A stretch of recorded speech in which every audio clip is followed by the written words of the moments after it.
Charge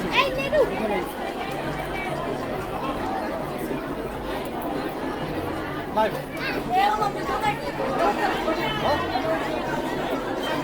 हाँ live सब लोग प्लीज सेटिंग हो जाए। Please clear space between. Doctor Mukul आने वाले हैं, प्लीज क्लियर कर दें। सब लोग अपनी जगह में बैठ जाए प्लीज।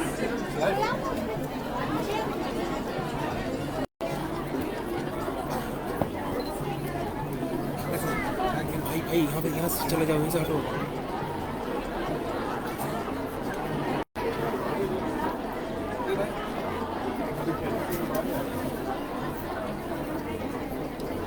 साउंड चेक करो, अगर लाइव का साउंड चेक करो।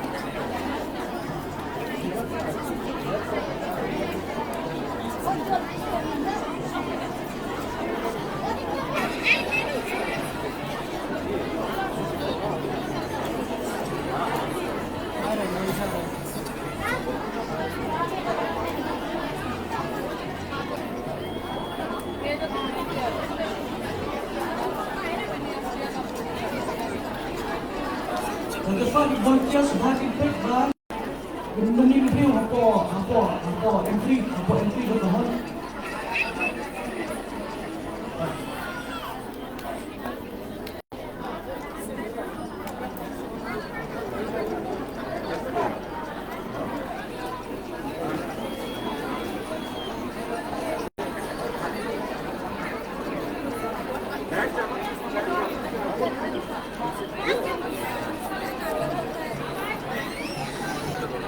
Volunteers, please main entrance clear कर दे।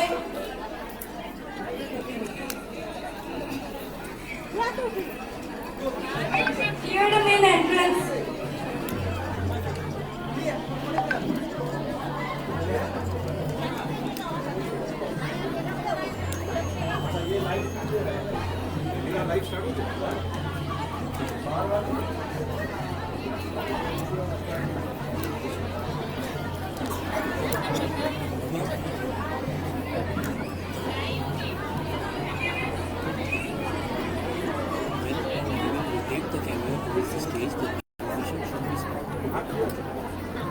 I have to. Live is going.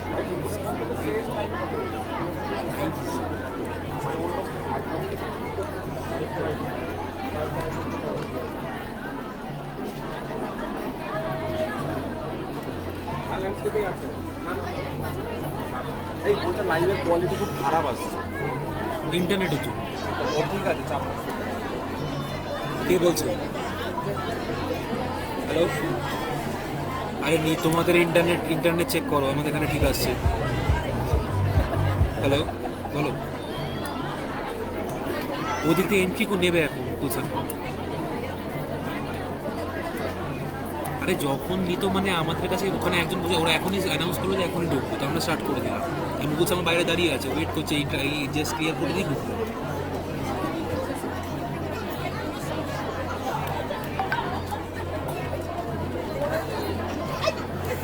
এই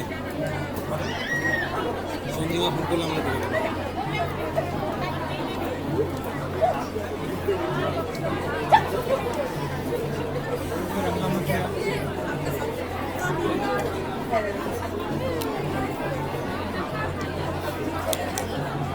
लाइफ की क्वालिटी बहुत खराब आ रही है। क्राउड तो ऐसे दिखेगा, हमारे इंटरनेट पे डिपेंड करते हैं ना। थोड़ा ब्राइटनेस बढ़ाओ। ब्राइटनेस काफ़ी है।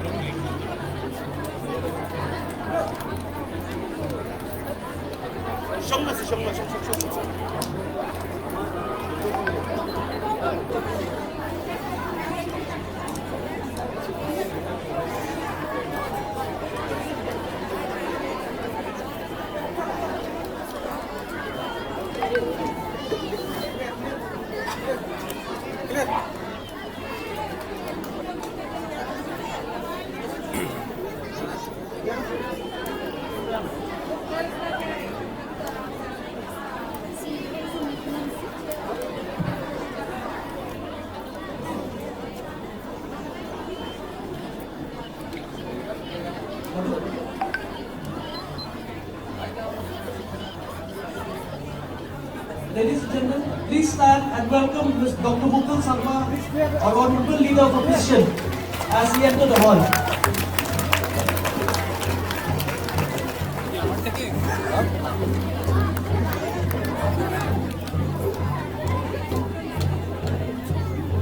Accompanied by the President of Abroad, Ms. Anjipa Linda.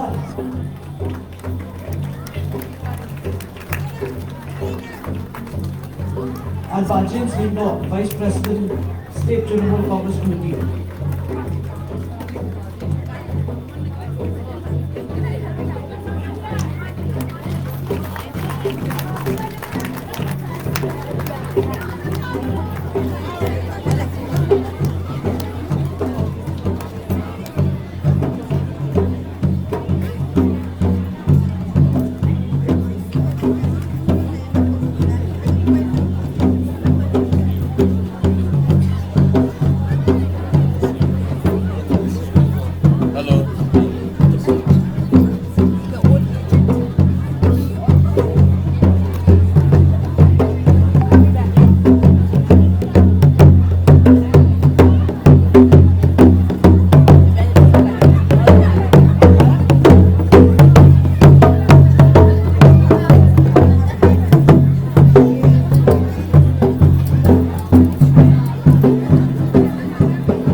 Thank you, sir, for your august presence here today with us. I would now like to call Pastor Michael, thank you, for a prayer.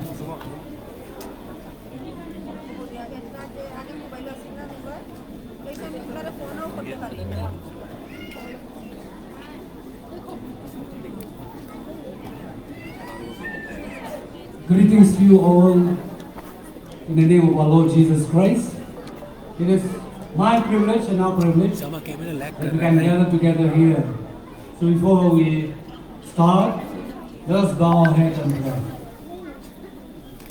Heavenly Father, we come to your throne of grace to say thank you, Lord, for this opportunity. Thank you, Lord, for this time. For enable us, Lord, to gather together here. Trying the Aingo. Mamelo me ublay, utip ike baro. Ariayo me ai ni galanga ke kabu. Bingina panelum lang ke prachi sine haideski.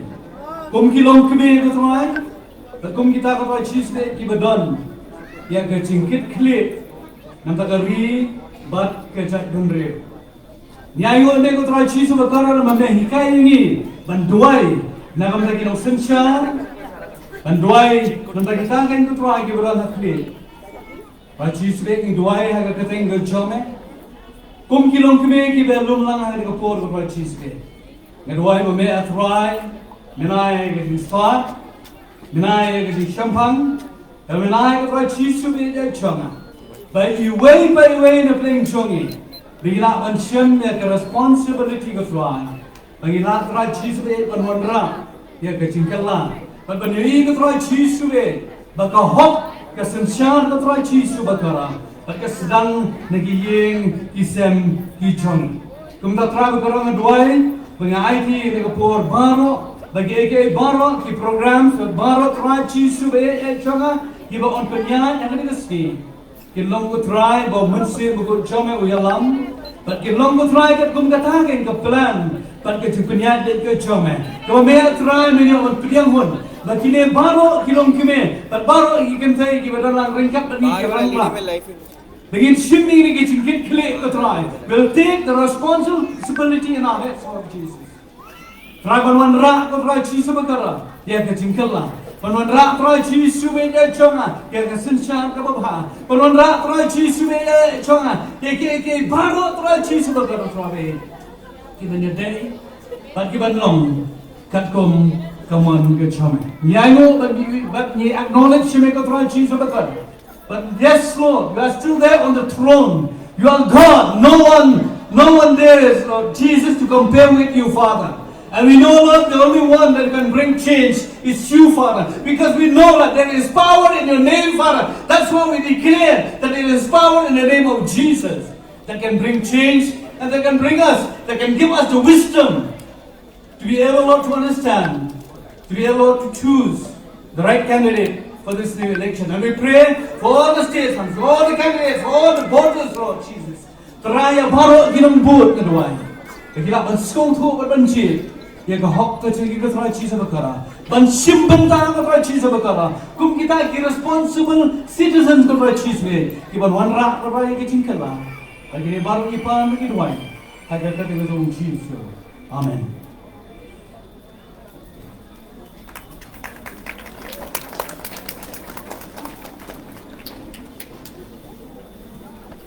Thank you so much, Pastor. I would now like to call Banker for his special number. Banker for special number.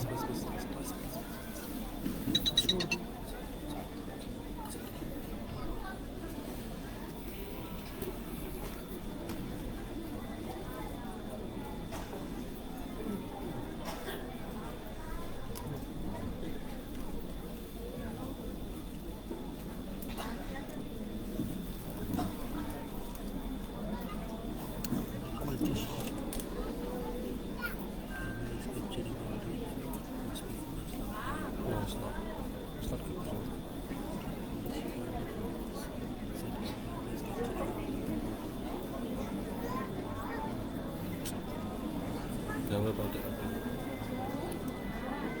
This is going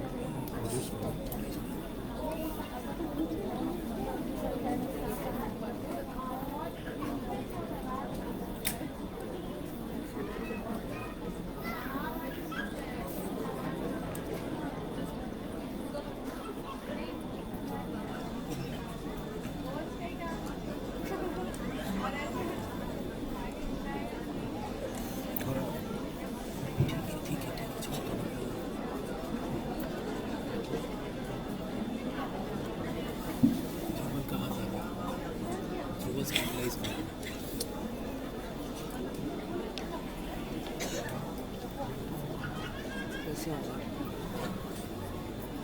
Hello, check.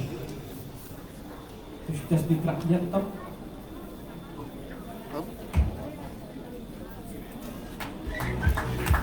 Hello, check. Hello, check. Hello, check. Hello, check. Hello, check. Hello, check. Hello, check. Hello, check. Hello, my testing check. Hello, my testing check. Hello, 1, 2, check. Hello, check. 1, 2.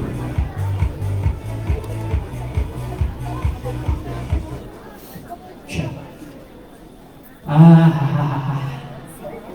Cũng nộp gì không? Dạ biết. Cái xe nhạc lên. Dạ dạ đơn giản. Fit and fun. Ayah mi teman. Ini kan saya pergi teman. Kita nak lihat jauh baik tu orang pakai satu. Nak bawa jumpa play. Ya tiap si mo ilak kau sintainya. Banyak orang lang hari ini ilak kau iba akan mo. Yang pani ajin dua lang hari ini program. Jadi jumpa play di baru iba orang hari ini cakap. Atau mukul mo. Dan ini mana iba baru di mengilang hari ini. Tapi baru dalam kami boleh poilang hari ini cakap. Hari ini kapur nggak pergi away ke Cingruai. Dia ada long ngebela yang saya ruai lang mo ke Karos. Kebiangan. Kapasuk hai Karos. Malah ai besok. Mo everybody will sing along the chorus. It's very easy. The chorus is like this. Mo. All the best. Trinamool Congress. All the best. Trinamool Congress. Dengan saya ruai lang kita ibenta juga chorus. Everybody will sing. Mo. Sebelum gaya mo ya chorus. All the best. Trinamool Congress. Ma, everybody will sing. Ban chong shit ka. Ma kani sing alam. Tin, punya persiang kita banam lut apa? Tak ada musik. Ay, kami lang bro.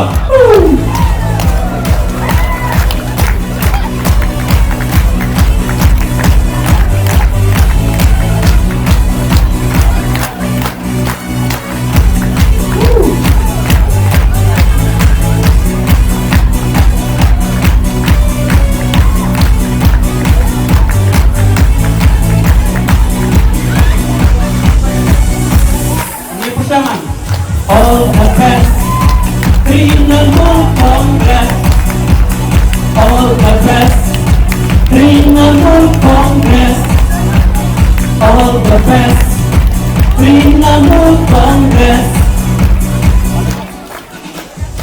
Niya lumang hangni minta, kami tinggi mahilan at DMC.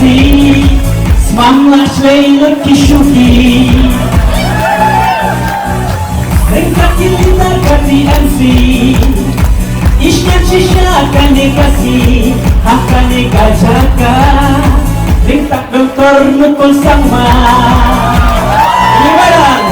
All the best, Trinamool Congress. Everybody, all the best, Trinamool Congress.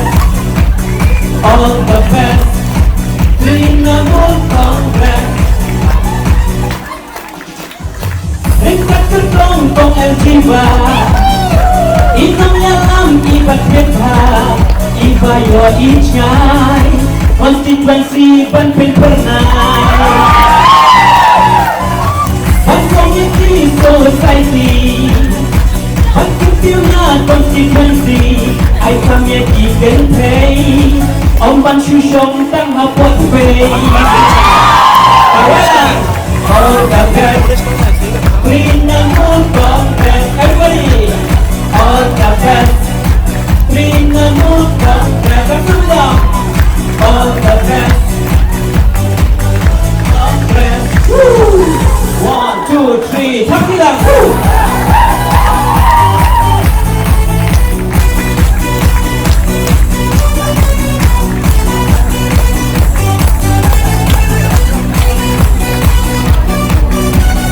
All the best, Trinamool Congress.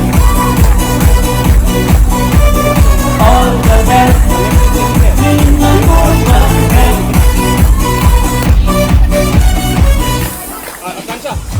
Informasi banyak kerja dan kami siap ikan ikwa yang tersedia di Shilong, bangkit tiu ban raksa jrong. Bagi lagi lenti, oh yang kikun sama Johnny, ban sengkam senjam, yang kijing sniu ban kek lakam. Right bro, all the best, Trinamool Congress. Everybody, all the best, Trinamool Congress. All the best, Trinamool Congress.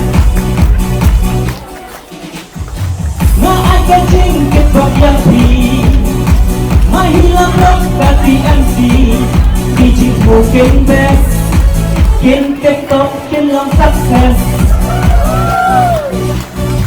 Kajingnya teli kajingnya tray, jompi mana kira kentai, jing job yang MC, aku 2023. Kasih jawaban, all the best, kasih dong. Trinamool Congress, kasih dong. All the best, Trinamool Congress. All the best, Trinamool Congress. 1, 2, 3, takbiran.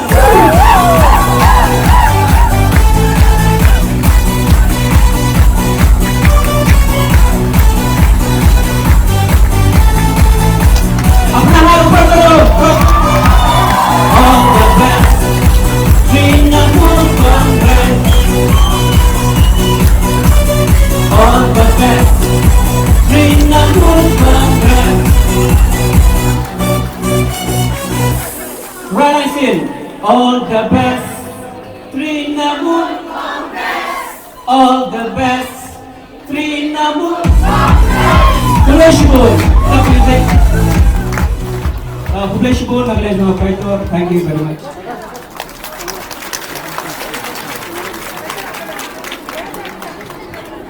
Thank you, Babarkar. Publishable. That's a song of victory. Please give a big hand again to Babarkar. And as we welcome the dignitaries on stage, I ask you please give a big hand again for the August present of our Leader of Opposition, Dr. Mukul Sangma.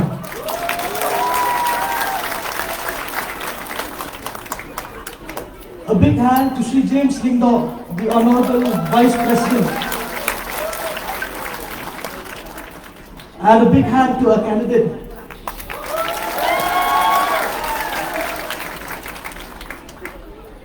And also a big hand to Kong Kathleen and Mrs. Kalbal Ginza.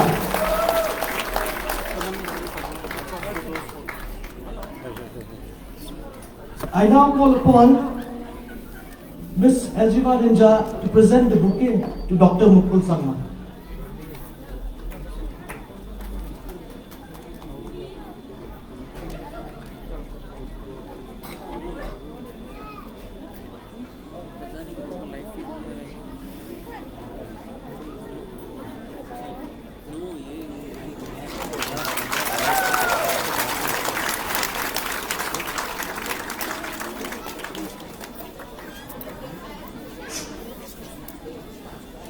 Sir, there's another bouquet from the Aurobindo Institute here.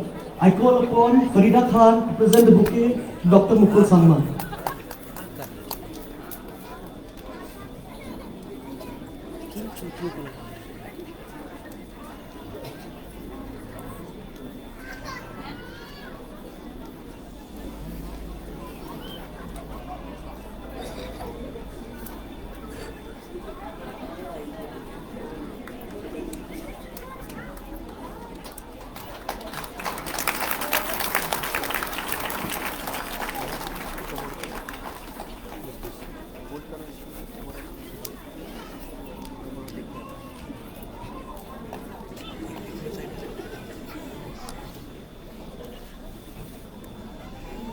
I now call upon Ms.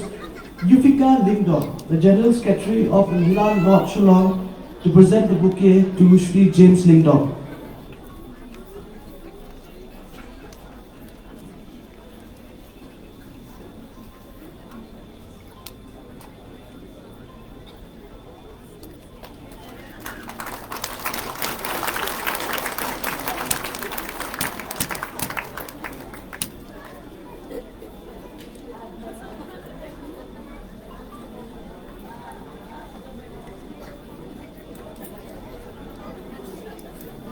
I now call Ms. Savyana Shulai to please present the bouquet to Mrs. Kathleen Barbanya.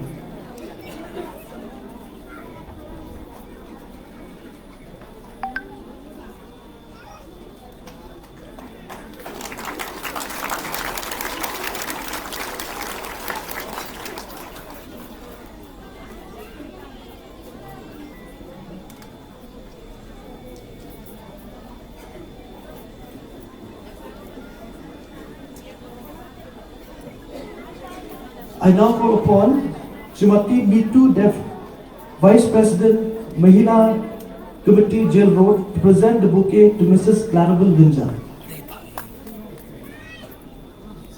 Or anyone, please come.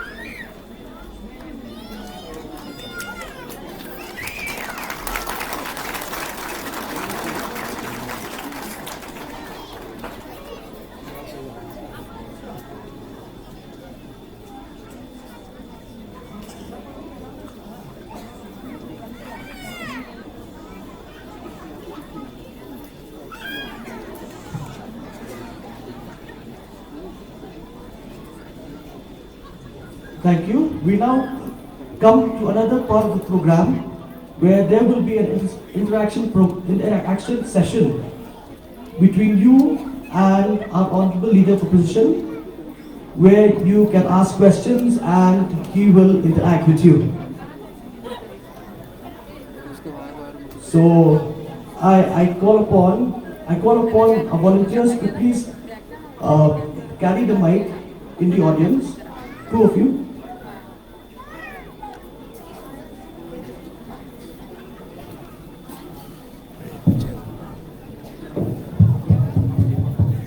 यार गाड़ी वाले दे दो ना भाई। Sir, you can. आइए ना।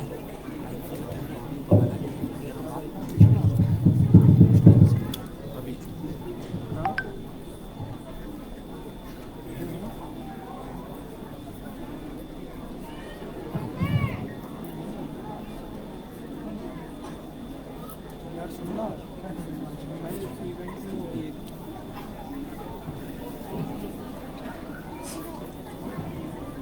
Now I invite you, sir, to please come to the podium for the interaction session. I now invite Dr. Mukul Sarma, our Honorable Leader of Opposition, for the interaction session with the audience.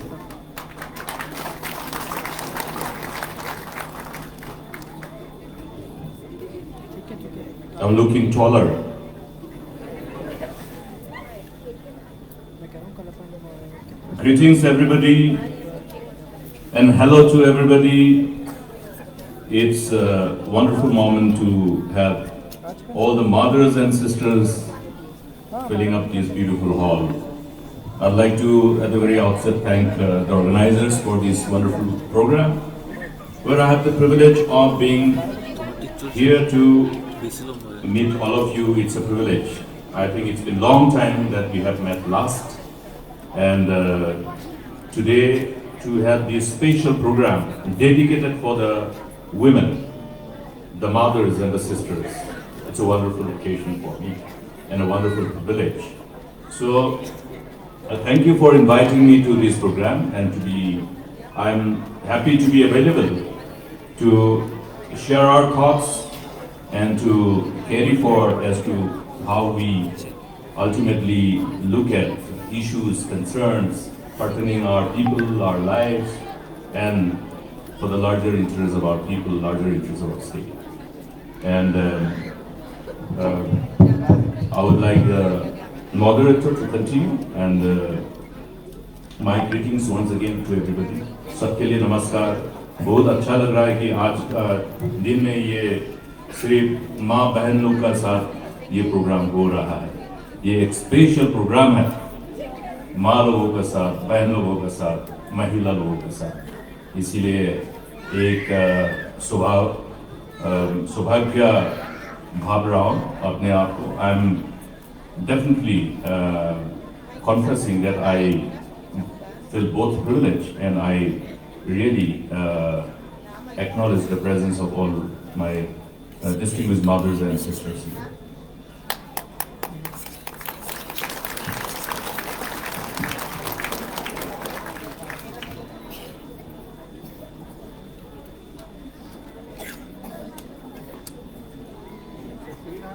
So I think the moderator will have to tell me, identify friends who are interacting. That's how it is done.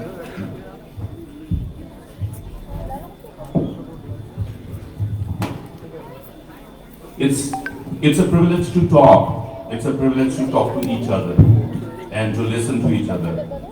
So rather than the usual monotonous listening to lectures, I think it's a beautiful way of connecting with your thoughts, your concerns, the concerns of the mothers, the concerns of the sisters, and overall concerns for the state that emanates from your heart, from bottom of your heart. I think that's the purpose of me being available here today in your midst.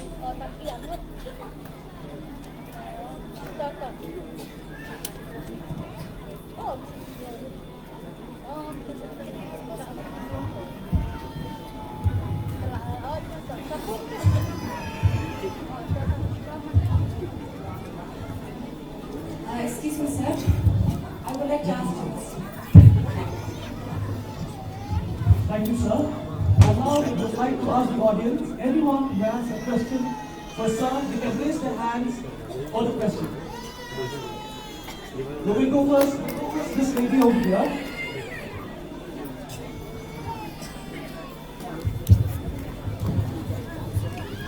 Yes. Yes, sir. Good afternoon. Good afternoon, sir. I would like to ask you a question.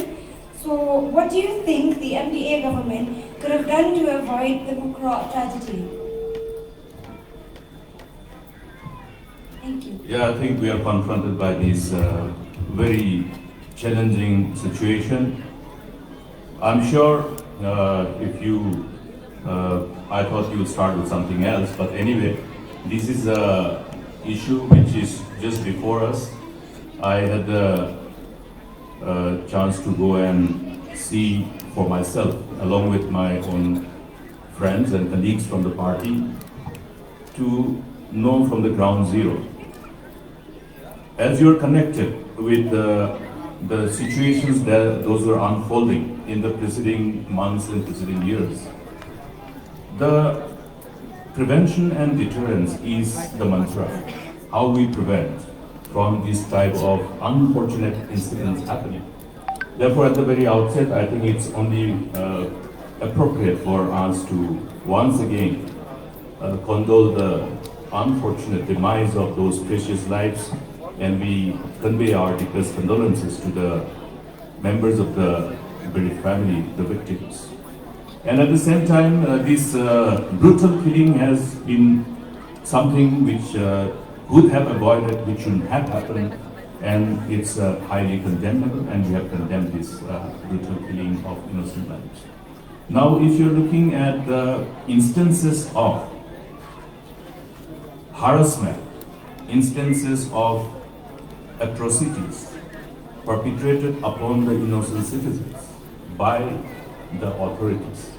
Therefore, it's a matter of concern, because in the instant case, it is not something which has happened between people versus people, or people belong to different communities from across the border. It is something which has happened, which could have been avoided, because the overall brutality that was witnessed was perpetrated by the government authorities. It could have been prevented, it could have been avoided, provided there has been no deviation from the kind of standard operative procedure that both the states agreed to abide by. You know, these kind of skirmishes along the border and the alleged harassment from amongst the innocent citizens from the areas, the villages along Assam-Meghalaya border has been coming on a regular basis. And the frequency, there was surge of such frequencies. Therefore, there should have been preemptive measures by both the governments, by both the governments, which was missing. And this missing of dialogue, the collective concern from both the government was missing. If it wasn't missing, this would have been avoided. That's why we always talk about to deal with issues very promptly and don't allow any factor to trigger such incident. I have also reasons to believe that the silence of government of Meghalaya pertaining to various alleged instances of harassment upon our innocent citizens residing in the villages along Assam-Meghalaya border, the lack of response from the side of government has emboldened such authorities from the other side of the government, resulting in what we have witnessed, unfortunately. Thank you. Thank you, sir. Next question, please raise your hand. Anyone wants to ask a question, please raise your hand.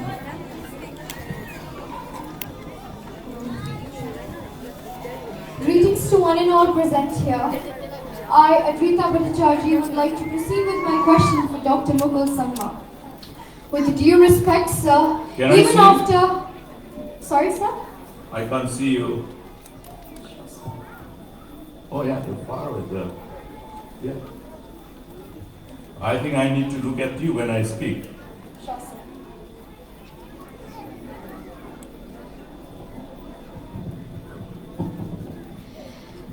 So, with due respect, even after having a vast number of educational institutions in Meghalaya, students and job seekers are evidently fleeing to different states in search of a prominent job.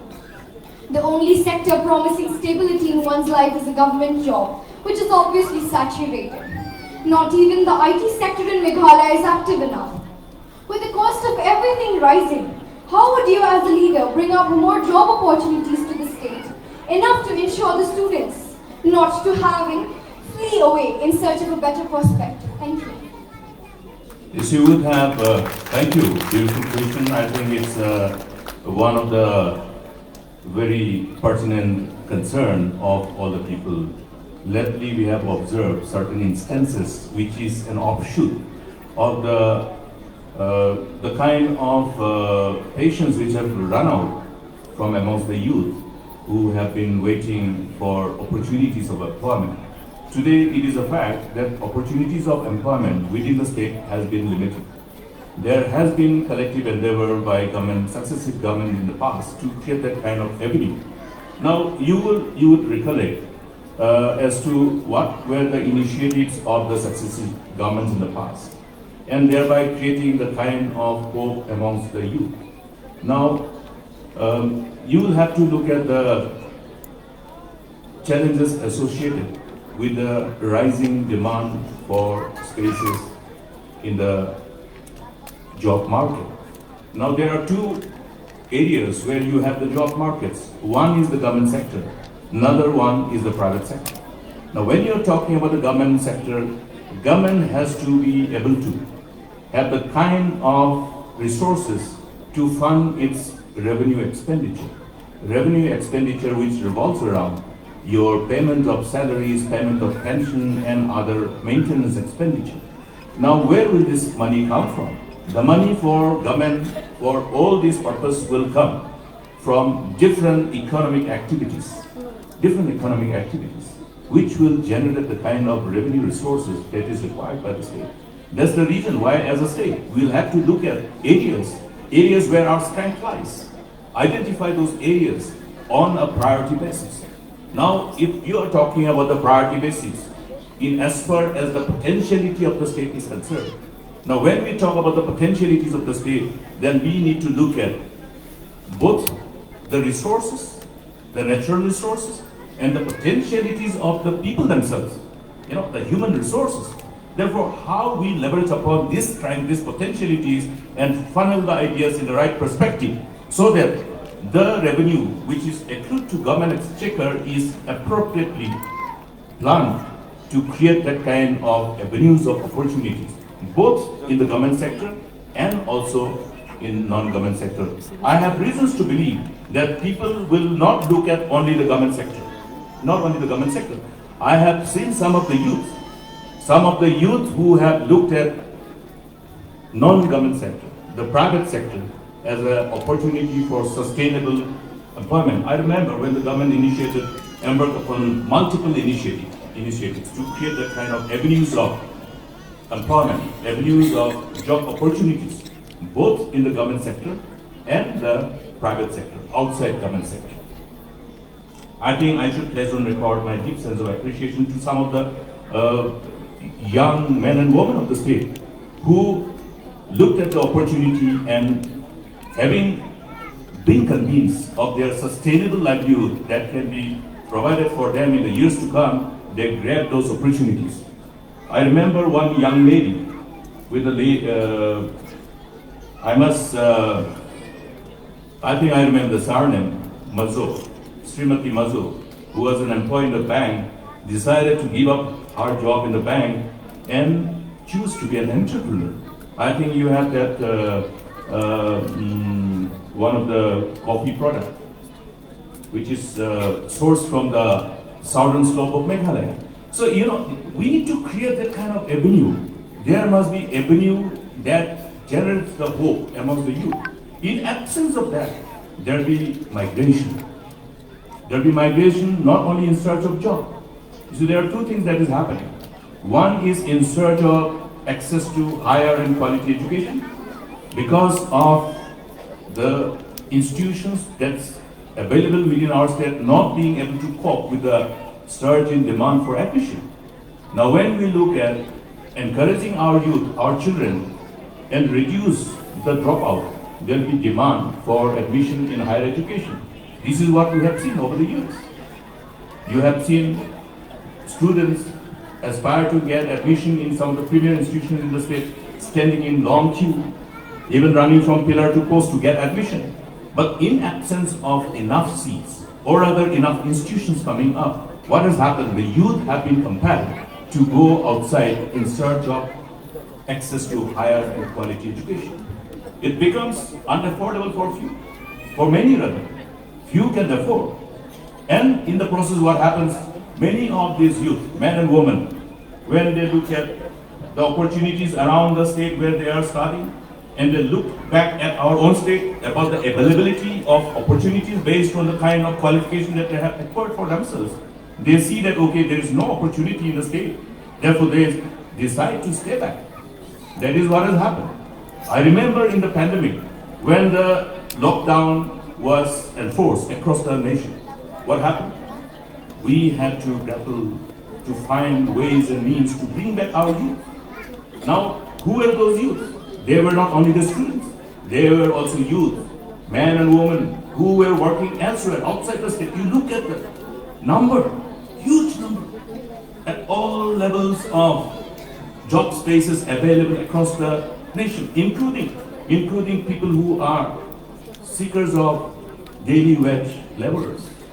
So you have to understand from that perspective as to where we are, and therefore the burden of creating those opportunities and solving this whole issue of demand for job and creating a sense of hope among the people, among the youth particularly.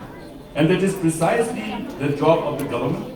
This is precisely the reason why we should interact like this and look at how we understand the complexities associated with running the government and creating opportunities. Today, problem of unemployment is not in isolation for the state of Meghalaya, nor for the nation as, not only for our country as a nation. It's a problem which is across the globe.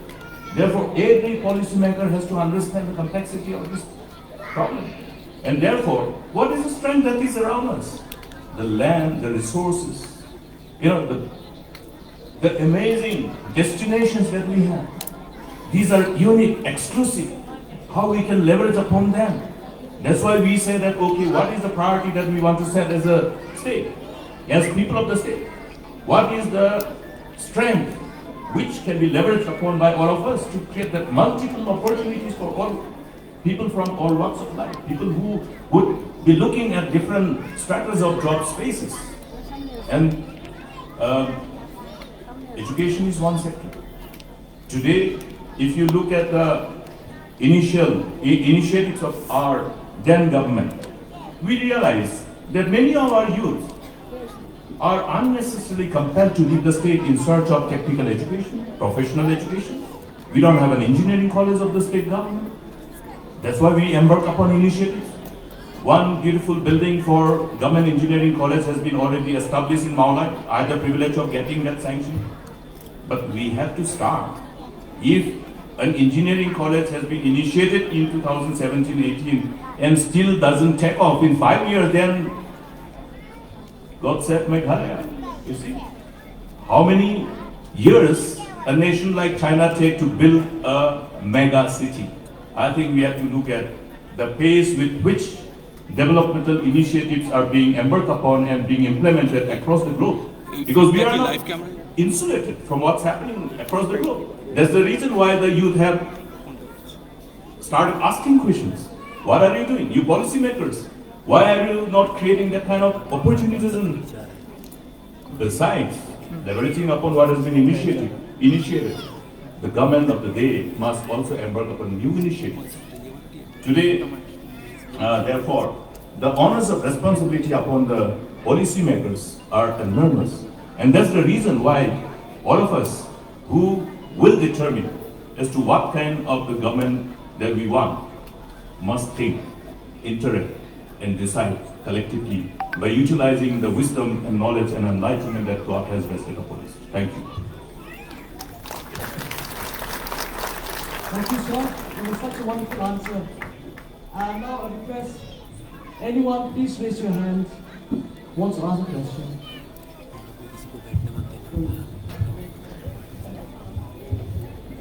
Hello, good afternoon, Doctor. Very good afternoon. How are you doing? I'm good, thank you. Good. God has been very kind. Thank God. Okay, the reason why I'm here today is, first of all, to congratulate LG Varunja for changing the status quo of political governance in the state of matrilineal Meghalaya. We've had very less women contesting for elections, we don't know why. Because I think the status quo has always dictated us to be in the kitchens, in the homes, and not in the leadership section. So, Aljiva, to me, you're already a winner for changing that status quo.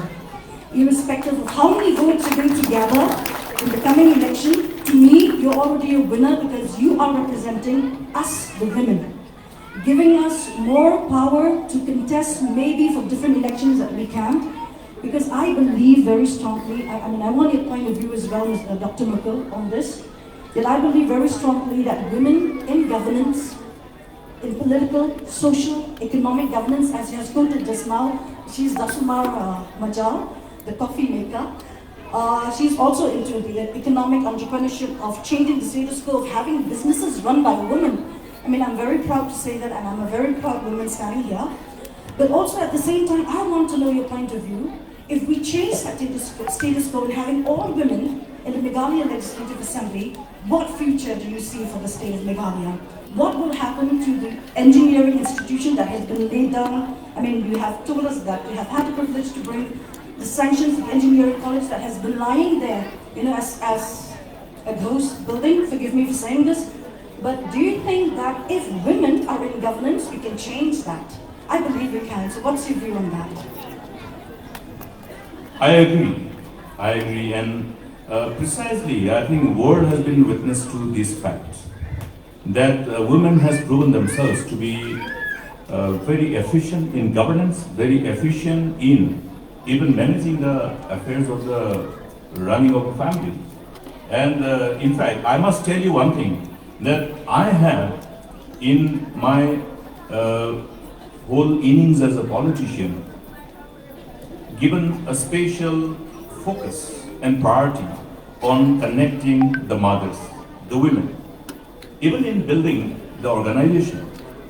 And that's when I became stronger, because the level of honesty, integrity, with no intent to offend man, for that matter, the level of honesty, integrity is much more pronounced and palpable amongst women. As a political party, we have witnessed as to what has happened across the nation.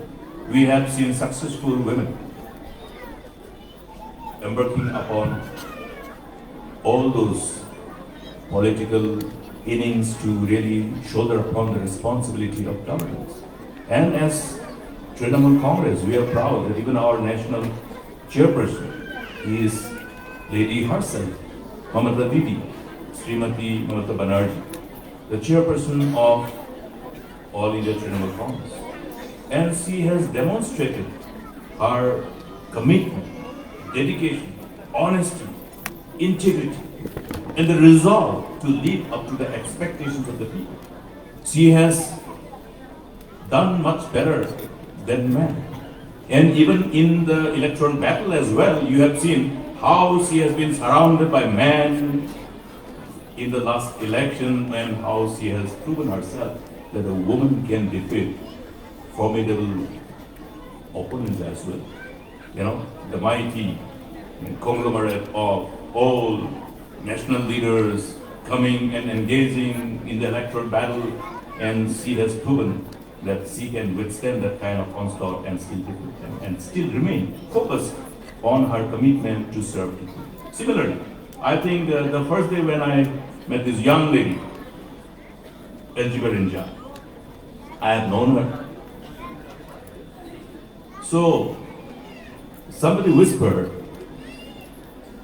that she has some interest, we promptly say, come on, yes, TMC is a political party which must be taken as a platform by all such aspiring young women, young men, but particularly we would like to encourage women.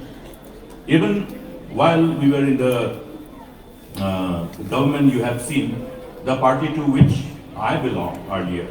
There also we had higher representative from women in the Legislative Assembly. Even now, the women representatives in the Assembly are from our party. So we would like to continue this momentum where we generate a kind of enthusiasm and we create that whole aspirations for the women to look at this space which is available in affairs of governance and make a difference. That's why we say, if you want to see change, be the change yourself. And that must come from mothers. They must encourage their young daughters, young children. I remember how I was encouraged by my late mother. In fact, all the determination and inspiration to step into public life was because of the inspiration of my late mother. She herself aspired to be a politician. She herself aspired to be somebody who could make a difference. But she couldn't because of the circumstances, but then she wanted the children to be there and fulfill her dream that was nurtured by her and passed on to the children. So I think mothers can not just assume upon themselves the responsibility of participating in affairs of governance and making a change which is required, but they also can motivate and inspire the children and others. And we look forward for seeing many more women to look at this very important space to really serve people and serve our state. Thank you. Thank you, sir. Any other questions?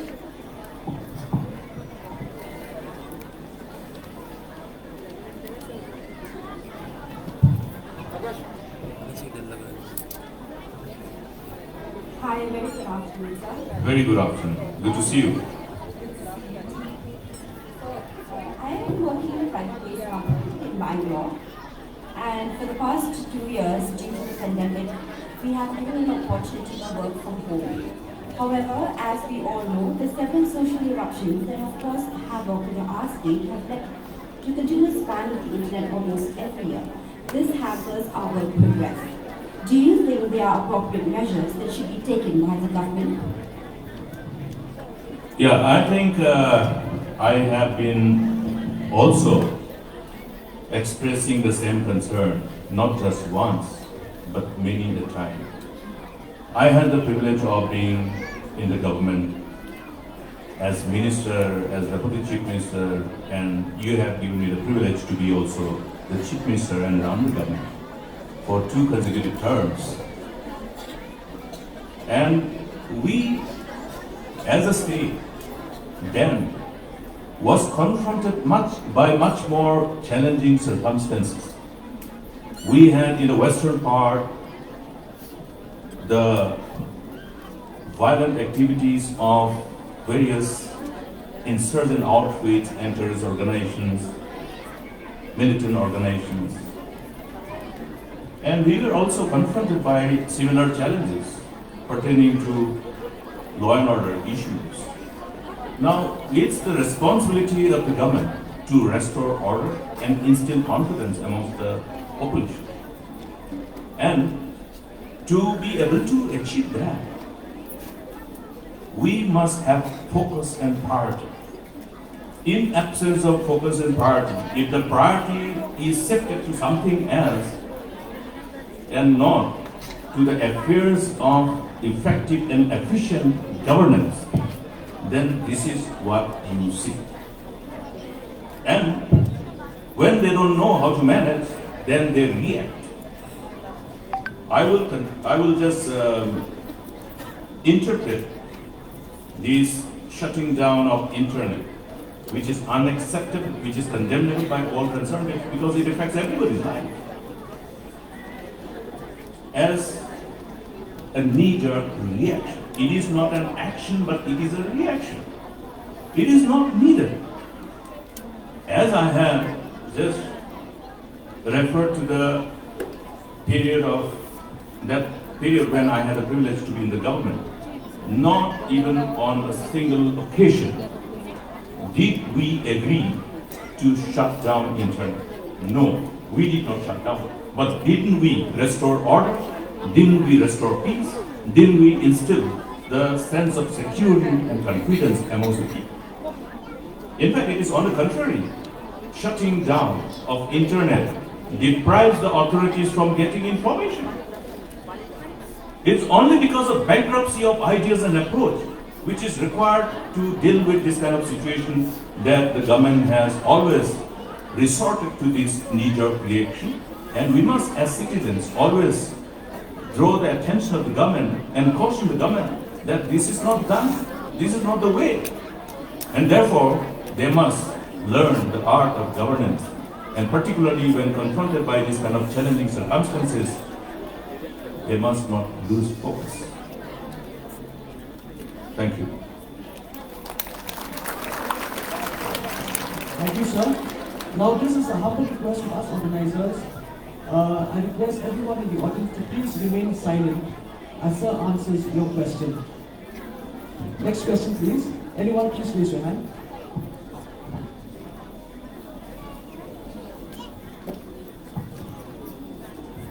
Good afternoon, sir.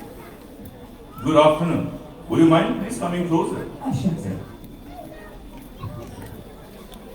Sir, I am a teacher, hence my concern is education, and you also have been in the education minister. Sir, I would like to know how you would implement the national education policy here in Meghalaya, which demands a lot of infrastructure and other opportunities for children. Also, we are not being able to compete in national level. So what would your government, if in power, take measure regarding that? Thank you. Very, very pertinent issue which is affecting the lives of people, particularly the young ones. You see, ours is a welfare nation. Therefore, the responsibility towards ensuring welfare towards our citizens, towards our subjects, we cannot shrug off our responsibility. It is our binding responsibility towards our citizens to ensure that there is a free and compulsory education till the age of 4. Now, based on these, we have not just the education policy, but we also have enacted a law for the whole nation, the right to education. So education per se is not just rights in ordinary terms, but today we must all agree to say that it is considered as a fundamental right to have access to education, and more importantly, access to affordable and quality education at all levels. Now, you would see that number of initiatives in the preceding decades by successive governments, education being concurrent subject, with the Government of India initiatives and involvement of the states. I had been, while I was dealing with education myself, as in charge of education, I was a member of Central Advisory Board for Education. That's where we embark upon all multiple discussions concerning education. And we decide as to what best possible interventions can be embarked upon by all concerned, including the states and the union government. Now, have we gone wrong somewhere? And that's the reason why we have the collective discussion, engagement, involving the union government and the state government. I must say that yes, we have gone wrong somewhere. Do we have the recipe for course correction? That is where we are actually lagging behind. We are not having the recipe for course correction because of the reason best known to all the policymakers. But as a state, education being in the concurrent list, we must embark upon these initiatives to ensure that be whatever happens elsewhere, but Meghalaya must be, as a government, able to live up to the demands of these particular sectors, to really restore the past glory of the state of Meghalaya. I remember, even when I was a student, when I was studying in one of the premier institutions of the whole northeastern region, the St. Anthony's College. Why I am referring to St. Anthony's College as one of the most premier institutions in the northeast then? We have the reasons. Because almost all the youth from across northeastern region, including Assam, Nagaland, Mizoram, Arunachal Pradesh, the youth would like to look at Shilong as their destination for education. I have my own classmates during my time who were from Nagaland, from Jorhat, from Dibrugarh, from Mizoram, from even West Bengal, from Arunachal Pradesh, from all across Northeast and from beyond Northeast. That means Meghalaya in itself was already a brand as a destination for education. Have we been able to leverage upon this name and fame and reputation? We should have. But how many such premier institutions were established subsequently?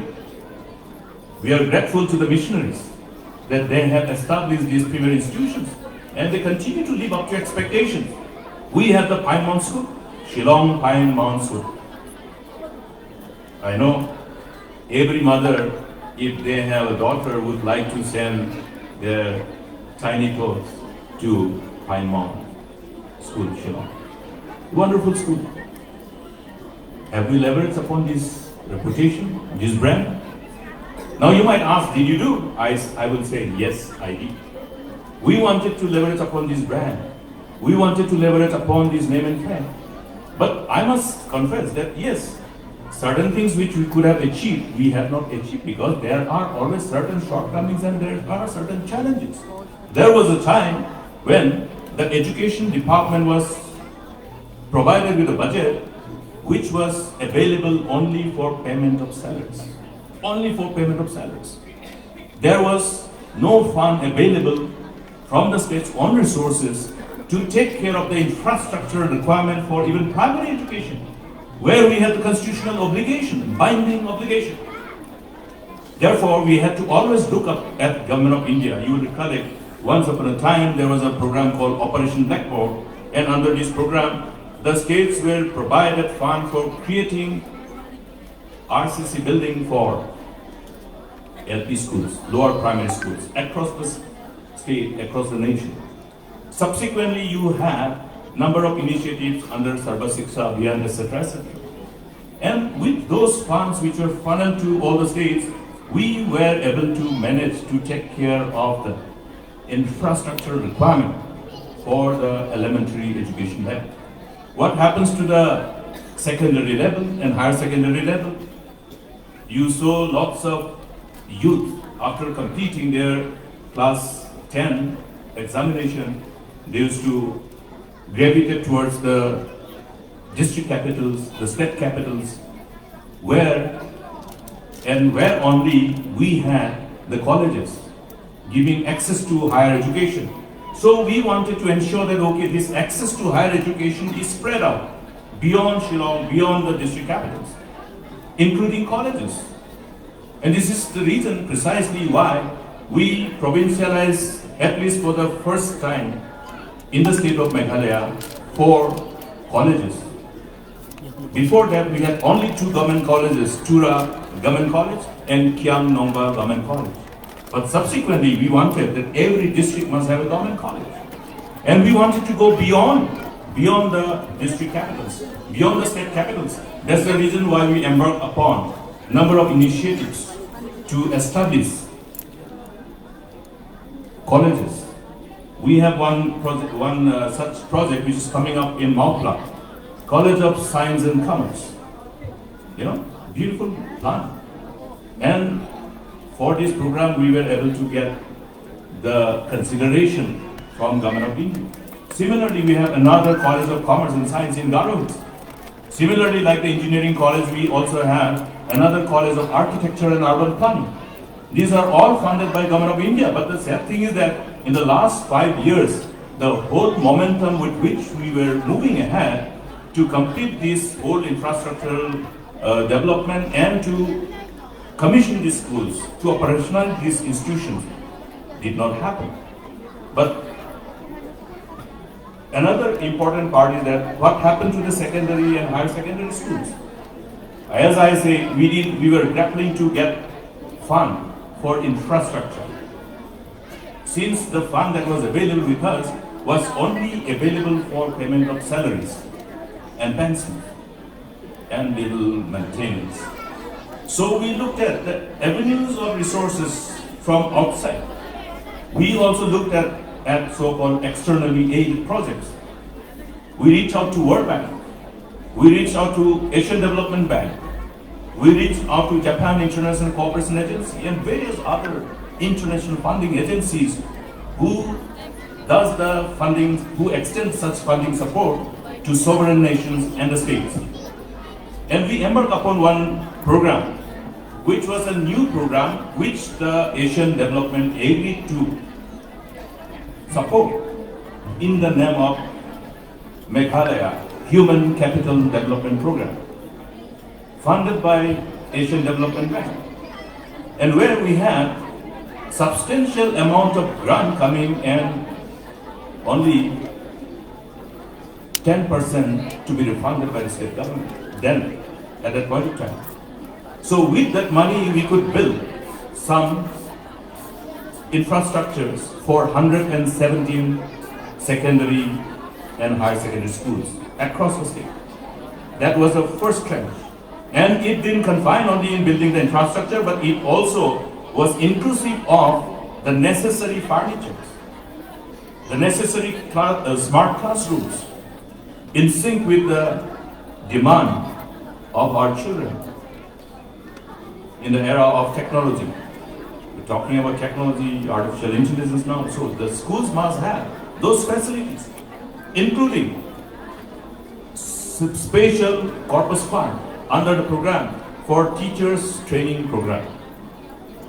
When I'm confronted by many young men and women looking avenues of jobs in the education sector, and some we used to motivate and tell them, well, if you have completed your education and you have graduated, why don't you look at other job opportunities in education sector?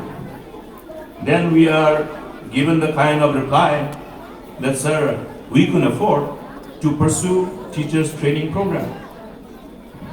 So we are not eligible because as per the education policy and RTE, the teachers, even before appointment, must have those various prescribed teachers training program.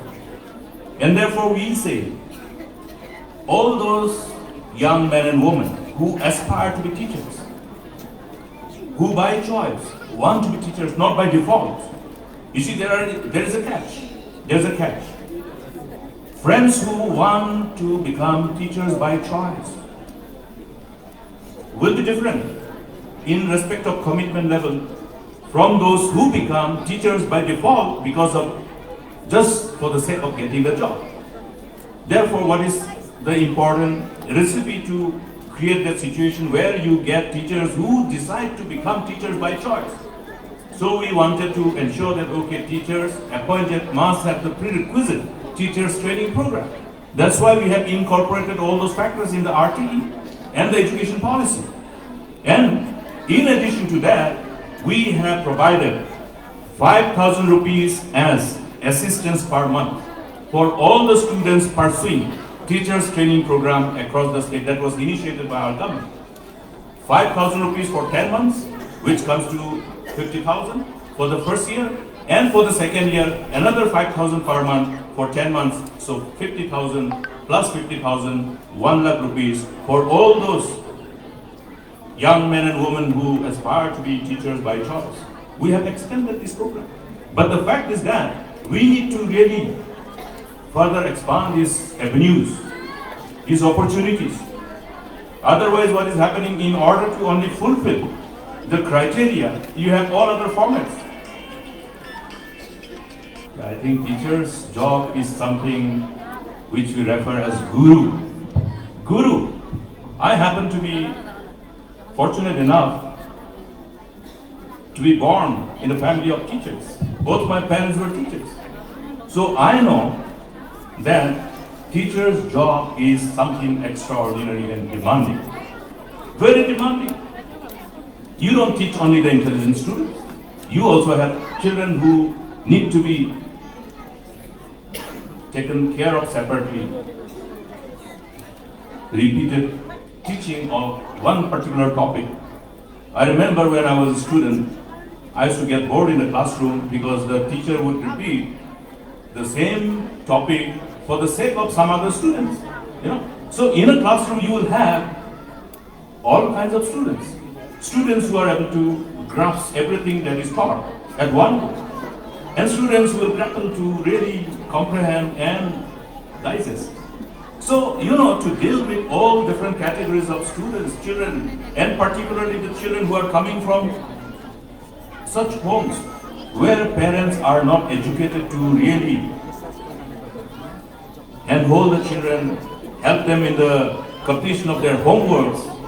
That's why we always used to say, the education of women is paramount if we want a society capable of confronting the challenges that confront us on a regular basis. In order to ensure that the society, the community as a whole, the population as a whole is able to navigate across all the challenges that confront the society in a day-to-day basis. If a mother is educated, she will take care of her children after the children comes back from the school. She will have the time to take care of the homeworks. She will also ensure that her child excels better than others. That's what we have seen. That's what exactly my late mother used to do. And he wanted his son to be actually the topper, the number one. And we did it. We didn't actually somehow didn't live up to the expectations of our parents, because teachers are like that. They would like to see that, okay, what they want, the children must achieve. So we had the whole so-called board examination. Board examination in the class 3, in the class 6. So you used to have the results by the Meghalaya Board of School Education, where they will show toppers, in the board exam, the top 10. And Ampati school used to have some students in that list. It's all because of the mothers. The mothers would talk about only education and education and education. That is the power of mothers. That's why we need to look at access to quality education across the state. Not just in state capital, not just in district capitals, but all along the areas which are difficult, considered remotest. But today, what is happening is that for inexplicable reasons, the government has been adamant in not filling up even the vacancies of teachers. What has happened? What's the fallout? The fallout is that some of the government schools are virtually closed down. So whom have we deprived? We have deprived all those tiny tots, the children of the most vulnerable families, the families who can't, in such event, have another alternative to send their children other than the government school. So today, if you are looking at the mess in which we are in as far as education is concerned, we need to really be prompt enough. And I assure you that as we proceed towards the electoral battle in 2023, and with all your prayers and blessings get the mandate of forming government, education in the present mess that is in will grow our priority. It requires collective endeavor, and before even that endeavor, an in-depth understanding about the complexities associated with education sector. Today, I am also looking at education as one of the most sought after space for job seekers. Job seekers who want to be teachers by choice. So make the teaching profession more attractive, more respectable. It has to be like that. But on the contrary, today, if you think that okay, teachers have to be treated, in a manner that creates that negative perception, who would like to be teachers then? If the teachers don't receive their salary on time, I don't think anybody will look at teachers. I remember there was a family who wanted a groom for their daughter. So they talked to the friends, and then one gentleman said, there is one nice, young, eligible bachelor who can be your prospective son-in-law. The bride's parents asked the profession, "Ye kaam kya karte hain?" When the reply was that the prospective groom is a teacher, then they say, "Na baba, teacher hoile to nahi bona." You look at this perception. We must get rid of this perception which is created because of the government. I'm sorry, but this is the fact, this is the reality. Therefore, today if you look at the job spaces available in the government sector, education is one of the largest job provider, and it continues to be. Other than education, it is the police for law and order, for ensuring the kind of sense of security, the peace and tranquility that we need for progress and prosperity of the state. So friends, please understand the power of education, not only to build the nation, but also to understand the avenues of opportunities of creating spaces of job in this particular sector. You can easily agree with me when we say, if there are 10 professional colleges here, we will have enough seats for our own youth who want to go further in their pursuit for professional education. And the balanced seats will attract students from all over. Look at the history of Shilong. I used to tell friends that education is a catalyst. Education is a catalyst to create a destination for permanent tourists. When you're looking at tourists come for a day or two based on the package that they buy. Maybe a tourist will stay 3 nights or 4 nights, maximum a week. But the students who come here from outside to study, they stay here for months together. They go back only during the holiday. That's why in Shillong, when we were students, during the holidays, when the holidays come, Shillong used to be deserted. When Shillong used to be deserted, the cinema halls used to be empty, the restaurants used to be empty, the taxi walas also used to be empty. This is the reality. So therefore you look at how education be a catalyst in our overall socio-economic transformation, besides empowering our people in pursuit of knowledge and enlightenment, and prepare themselves to take on the challenges of the future. Thank you.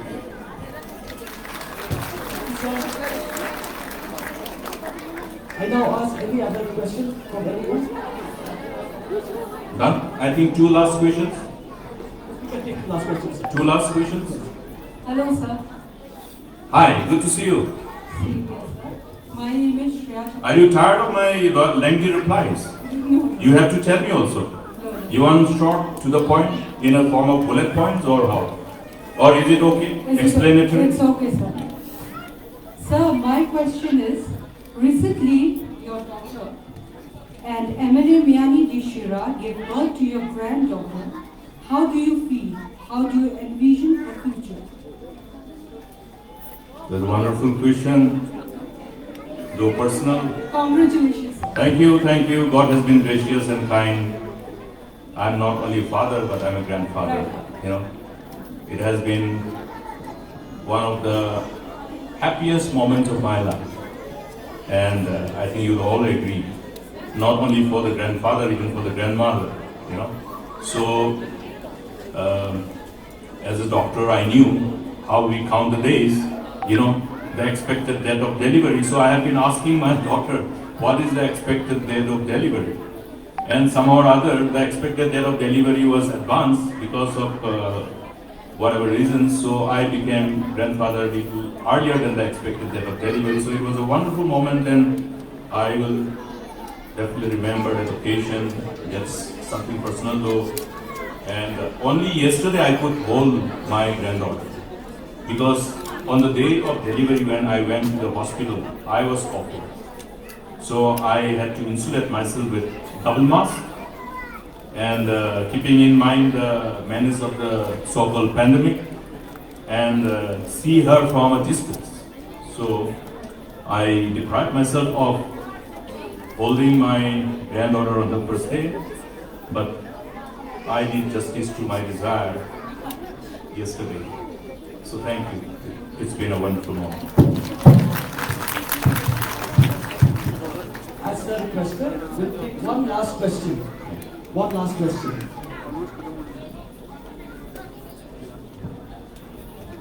Good afternoon, sir. Very good afternoon. On a daily basis, we see a lot of traffic congestion in Shilong. Do you think that the current government has taken adequate measures to address this traffic Shilong? And what do you think is the right approach to solve this current issue? Thank you. But by the way, do you think that the government has taken the right course of action to deal with the menace of traffic jam? Personally, I used to go to college every day, and according to my personal view, I don't think so. Thank you. Well, I think everybody is affected by whatever we face in the matter of traffic, as we all need to travel within the city, outside the city. And we also have looked at the strength of the state, the potentiality of our state and the people to promote it as a destination. I remember when I just took charge as a chief minister, one gentleman who happens to be from one of the embassies of European nations, who decided to come because we had an event in Delhi to promote Shilong as a destination, to promote Meghalaya as a destination, to promote tourism, to promote the hospitality sector. Then, having been able to generate that kind of interest, we did have the surge in the footfalls, visiting Meghalaya as a destination. So the gentleman sought an appointment with me after having visited certain parts of the state, and then told me, Mr. Chief Minister, if you want to promote your state, such a wonderful state with such immense potentialities, you need to take care of the traffic. No tourist is going to be subjected to the kind of agonizing experiences on the street when your traffic gets standstill and the vehicles can't move. That's true. Many of my friends got stuck. One day it so happened that I traveled to Delhi for some official work. That was in 2010, beginning. And my youngest daughter was supposed to get admission in one of the schools in North India. So both the parents had to go to the school and appear before the management as parents. So I also had to spare my time along with my wife and go to that particular school for the admission of my daughter. And it so happened, because I was assigned with my responsibility as a chief minister, the whole day I was busy. By the time I came back to Meghalaya house, it was around 8 o'clock in the evening. I tried to find out, okay, where is the lady who is supposed to join me in Delhi along with my youngest daughter. I was informed that they haven't arrived. Somebody has gone to the airport to pick them up. I decided to ring her up to find out whether she has landed in Delhi. And to my surprise, and also to embarrassment, because I was the chief minister, my wife told me, we are stuck in this traffic jam. Remember, it was 8 o'clock in the night. And they were supposed to reach Delhi in the late afternoon, before 6. Then I wanted to know what happened. The traffic wasn't moving at all. Then, as I spoke, she told me that one of your ministers, Dr. Amparin Lindo, is also traveling to Delhi and she's also stuck. All of them were stuck. Like all those friends who were in the highway. Then at night, I asked my wife, do you have something to eat? They said, we had carried some snacks, courtesy the daughter, because children do carry something, and water. So I had to ring up somebody, can you assist my family who are stranded because of the traffic jam? I was again informed, sir, we cannot go, even the bike, two-wheeler cannot enter. They were around Umling. They were all stuck in Umling, including one of the members of the cabinet. So the next day in the morning, somehow, they could move up. So 16 hours of agonizing experiences that they have gone through, the public, the people. So it was one of the occasions I'm referring to, but these type of experiences that people have faced have been something which were regular and frequent. So what did we do?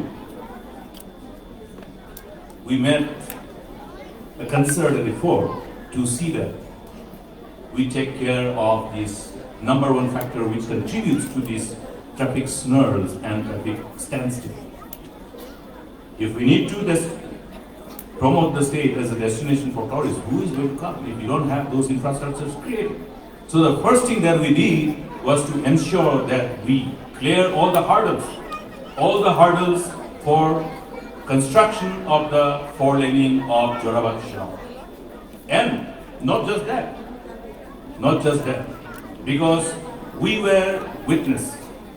have been a witness to massive lorries traveling through our beautiful city and add into the agony of traffic snarls and traffic jam. So what do we need? We need to ensure that the lorries traveling across Meghalaya and with a destination to Barak Valley, to Tripura, Mizoram, don't have to go through this beautiful city of ours and pollute the city, force us to inhale polluted air and push ourselves to all avoidable health challenges. We overcame the hurdle in respect of land acquisition process, because in any instance of infrastructural development where you need land acquisition becomes always a hurdle and it is a factor for delay. So I had to invoke a provision of the National Highway Act where advanced possession of the land can be taken subject to payment of compensation based on the assessment of the value of such land so acquired subsequently. We invoked this clause. I had lots of, reaction from many angles. Many powerful men who own these lands along these areas. They didn't want to part with the land. They wanted to decide, okay, what is the price I'm going to get? I had to put my foot down and invoke this provision of the law. In the process, I did have lots of political turmoil. There are lots of hectic activity to topple me as well because of this very firm decision that I had to take. And we ended up building Shilong bypass. Even before the timeline for completion.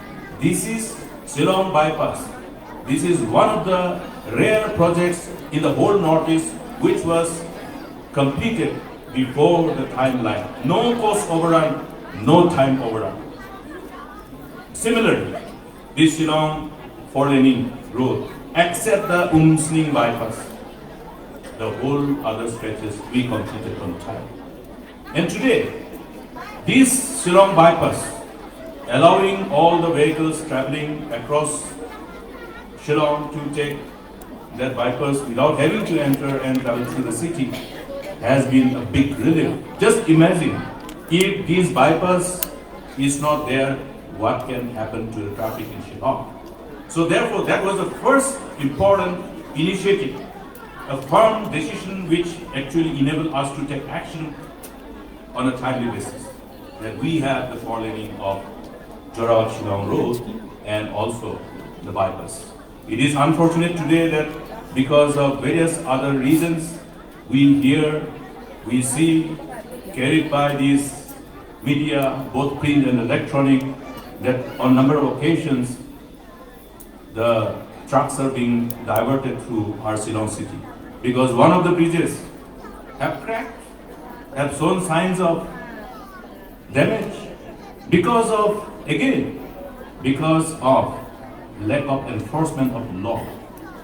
The law provides to ensure stringent regulation in terms of the weightage,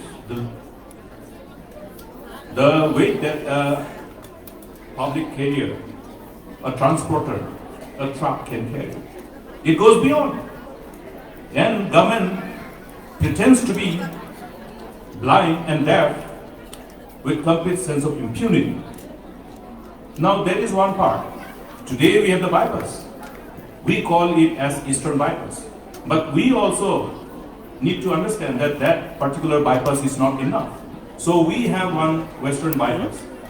We have identified the alignment of the road and we have approved that alignment of the road, which comes through that Maumi, then take the alignment to touch that Latmoren comes beyond to Melim and then to connect with our Joy Shillong road. That means you will have an outer circular road for Shillong. So tourists coming to visit Sora will go from that bypass. They don't have to enter Shillong. Tourists going to Dawki, all those tourist axes, Maldanong, they can take that bypass. But unfortunately, government of the day has wasted precious 5 years to allow this very important project to take off. That is one part. You have to ensure that you are able to have an alternative road so that all the vehicles don't have to go through the city, congested city. Then another thing is that you talk about the educational institutions. If all the educational institutions are located in Shillong, the students have to come, not by choice, but out of compulsion to only Shillong. So you will have more school bus, you will have more private vehicle, all the students converging to this very city. That's precisely the reason why we wanted to say that, look, let us also establish schools of all levels, including school for higher education, outside the state capital and district capital. That is the reason why in Mauplang you have that initiative, that College of Science and Commerce. These are substantive testimony of our vision as to how we want to create a beautiful city where we don't have to engage in the agonies of the people that comes out of this unwanted experience because of traffic jam, traffic stops. Then another important initiative, I remember, we in 2012 released a beautiful public transport system. We were highly appreciated because of this initiative. I myself embarked upon the city bus along with my colleagues in Police Bazaar to flag off this particular initiative to provide multiple transport system in addition to taxis and private cars. People must have sustainable, affordable transport system we can create, alternative mode of transport. And at the same time, we also have taken cognizance of the lack of embarkment and disembarkment points for the vehicles. Now you see, you don't even know where to stand when you are waiting for a taxi. It is not done. This is not the way. So you need to have a dedicated point for embarkment and disembarkment. During our time, after having realized the magnitude of the problem of traffic jam, we provided fund dedicated to create embarkment and disembarkment points, including parking bays. You will see number of such parking bays created in Tura. In Shilong, for whatever reasons, they have not created, the money was given. They wanted some more time. But the fact is that we have to understand that as we look at the problem confronting the citizens, confronting the people, confronting the state, our collective resolve must be there to find an answer. Answer is already there, solution is already there. What is required now is to further implement that. Fund has been also provided. But irony is that today, even those parking bays which are created have become parking lots. Please remember, parking bays and the embarkment and disembarkment points are not supposed to be parking lots. Parking lots have to be parking lots. So, number of multiple interventions are required. You need to allow natural expansion of the city. You need to create an enabling environment. You need to ensure that the access to quality healthcare is not confined in one area, that every patient has to be brought to Shilong. And when one patient is admitted in Shilong, how many relatives, how many family members have to go and see the patient in the hospital? These are realities. Therefore, there are multiple interventions which has to be considered as factors to resolve this problem. Therefore, it is comprehensive, but the most important part is that understand the reality of this problem and have answers. And we have the answers. We have the answers. Given the opportunity, you will see all those solutions put in place. Thank you. Done? Thank you. Thank you, sir. With your permission, I ask you for one last question to ask you. Okay, done. One more, please.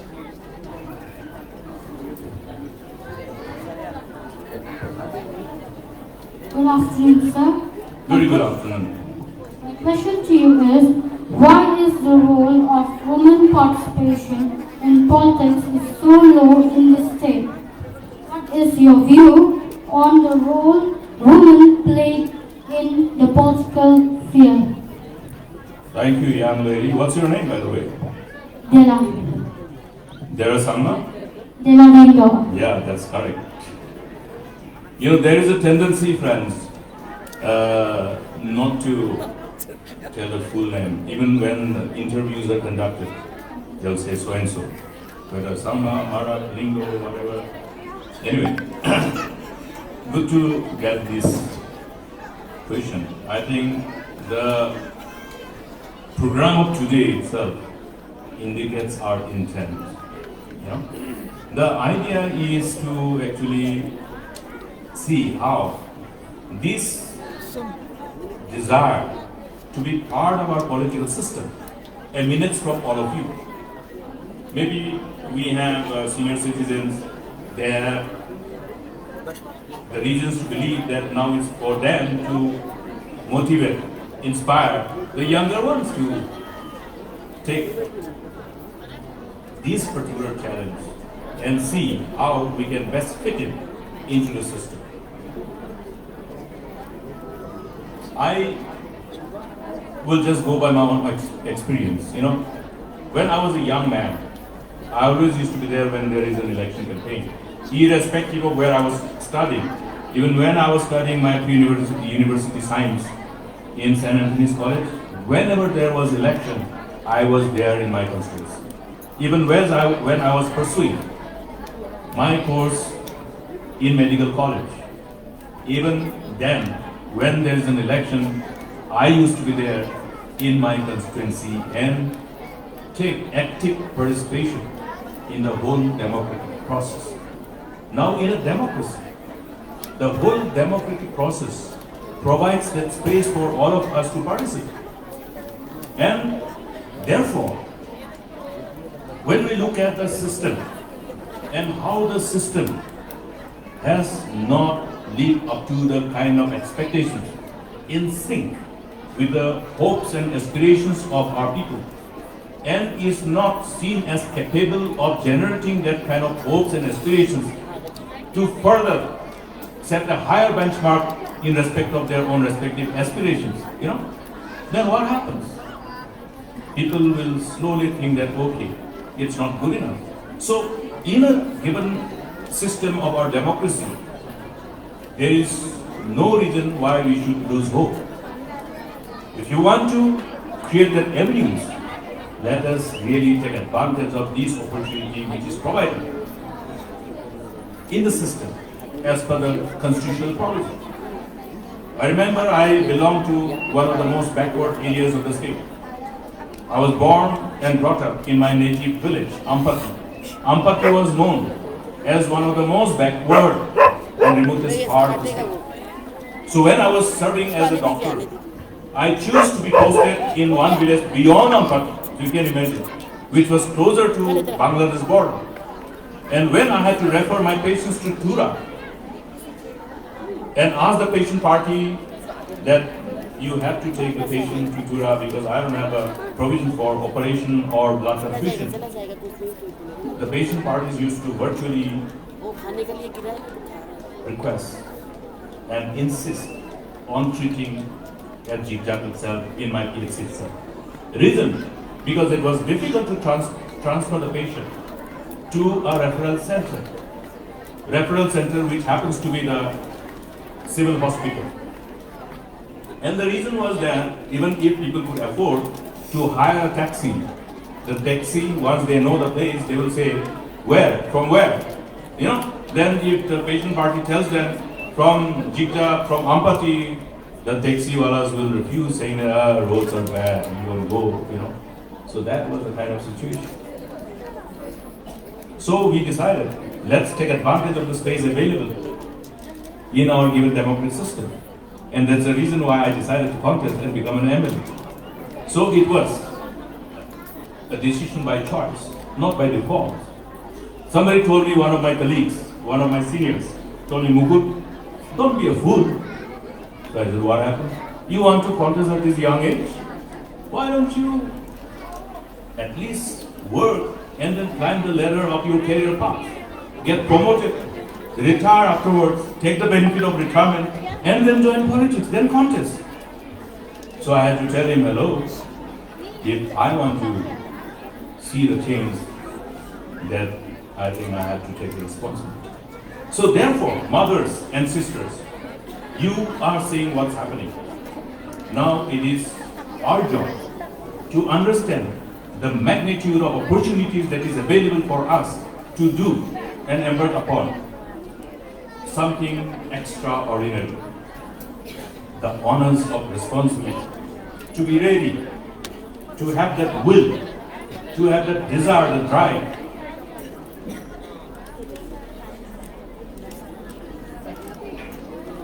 To be in public life. It's tough.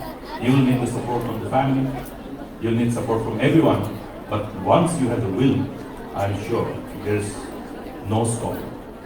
Therefore, this kind of interaction will precisely generate that kind of enthusiasm and the resolve from amongst the young ones. So mothers and sisters, please take it as an opportune moment to talk to young ones, motivate them, inspire them to look at this particular crucial, important area, which is so crucial in determining the future of the state, future of our people. Because what lies ahead of us for our children and grandchildren will be determined by how people decide while participating in our democratic system. That's why the involvement in our whole process of democracy is very crucial. And it does not revolve around only in exercising the right and power to elect people, but also to realize the huge responsibility that lies while we decide to elect our elected representatives, because that will have the ramification for the future. That will determine what type of government we have, what type of government we will see post-election. So friends, my mothers and sisters, and all my young friends, including the aspiring candidates, I must congratulate LG Barinja for taking this huge responsibility of facing the challenges that is so complicated and associated invariably when one joins the electoral battle. We'll be there with all the mothers and sisters. We look forward for your prayers that people who are willing to take this huge responsibility of being in public life, it's not an ordinary decision. It's a tough call. It's a tough call. Therefore, for everyone, please pray. For every politician, for every leader, please pray. If somebody says that, okay, politics is not my cup of tea, well, it may not be, but the responsibility one cannot struggle. The responsibility that is associated with us in determining the future of our state, future of our nation, future of children and grandchildren, we cannot struggle this inherent responsibility that is vested upon us in our given democracy. So all the best for all your future endeavor. From my side, I would like to not further delay with any speeches. We will have enough of such occasions in the days to come. I have been always used to delivering speeches, but interaction like this, responding to your targeted question, it's a privilege, and I will look forward. You can always call me, tell me a day, I'll be there, and we will have more insight. I want to learn from you, because when I listen, and when I understand, okay, the issues which are concerning you, it's an enlightening exercise in itself. It enriches us with the knowledge and wisdom which we need. It's always a learning process. I have always shared with, thank you, Aljiba. I have always shared with my friends and colleagues that politics is one of the toughest jobs. There cannot be any job which is tougher than politics, because there are multiple factors which revolve around the responsibility vested upon politicians. And we represent the aspirations and dreams of our people. Can we do justice to the dreams and aspirations of the people once we decide to embark upon these innings in public life? And that's why we need to know more, we need to continue in our exercise, to have a continuous learning process. And today's exercise has been another learning process for me. I have heard you, I know which are the issues which concern you as citizens of this beautiful city and as the citizens who think for the future of our beautiful state and for our children and grandchildren. And particularly as to how we can position our state in a way that we can be really proud of our state, and we can definitely tell with our heads held high that we belong to the unique, exclusive state of Meghalaya, which is extraordinary, different. People are wonderful, place is wonderful, and do visit us. So, thank you once again. Kublai Sibun, sabko dhanyawad. Sabko dhanyawad. मिलेंगे और बात करेंगे। बात करने से बहुत कुछ सीखने को मौका मिलता है, जानने को मौका मिलता है कि आपका बीच में ये जो इश्यूज हैं, जो समस्याएं हैं, तो उसको अच्छा से जब हम लोग पॉलिसी मेकर लोग जानने के लिए थोड़ा मौका मिलते हैं, तो एक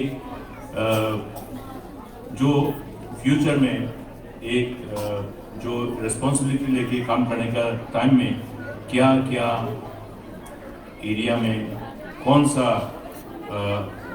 इश्यूज में हमको ध्यान देके चलना है और कहाँ हमारा कमी है और कहाँ हमारा कमी को जानने के बाद में अच्छा से समाज के लिए सेवा करने का मौका मिलेगा। ये शिक्षा का मफीक है, आप लोगों से सुना है और सुनने के लिए मौका मैं जरूर दूंगा। सुनने का बाद मुझे पता चलता है कि आपका दिल में क्या है और आप क्या चाहते हैं, पहला क्या चाहते हैं। सबको धन्यवाद, आप सबसे मिलने के लिए मौका मिला है, आपने मौका दिया है। You have given me this wonderful privilege to be in the midst of all of you. Thank you, Jiva and the team, for organizing the party unit of Shilong North constituency. Thank you very much, and all my dear distinguished ladies, mothers, sisters, thank you once again. Mithila, God bless you. Jai Hind.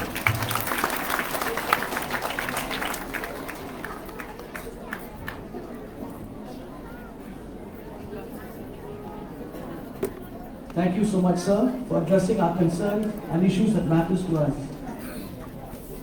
Here, sir, we have former Mahila members from different parties, from the BJP, the UDP, the KNUM, and the MPP. I now request everyone, all the former Mahila members from other parties have joined us today to please stand up and come to the front as we want to facilitate you. I also request our volunteers to please escort our new members to the podium to be facilitated.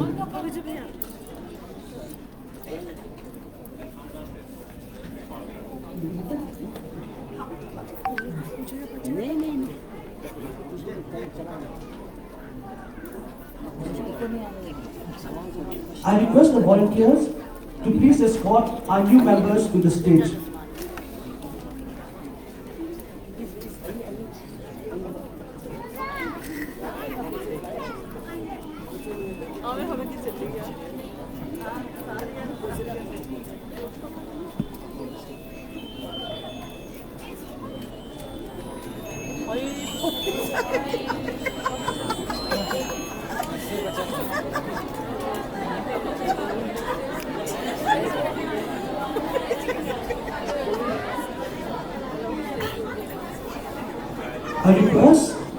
I invite all the former members of different parties who have joined us, the PMC, to please come forward to the stage as we want to facilitate you.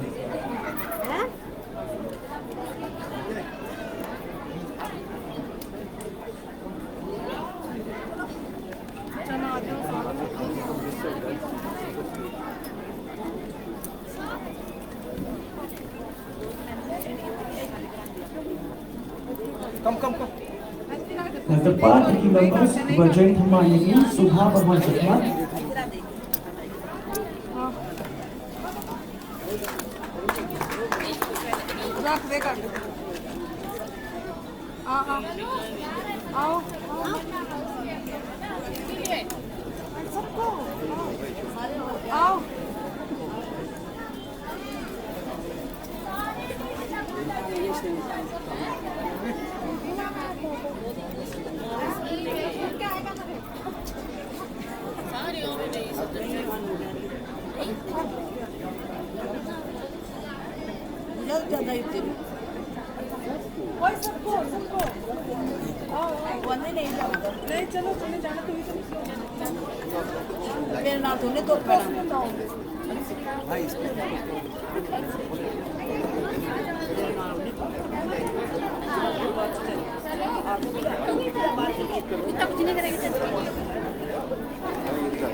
Shobha वाचकमार.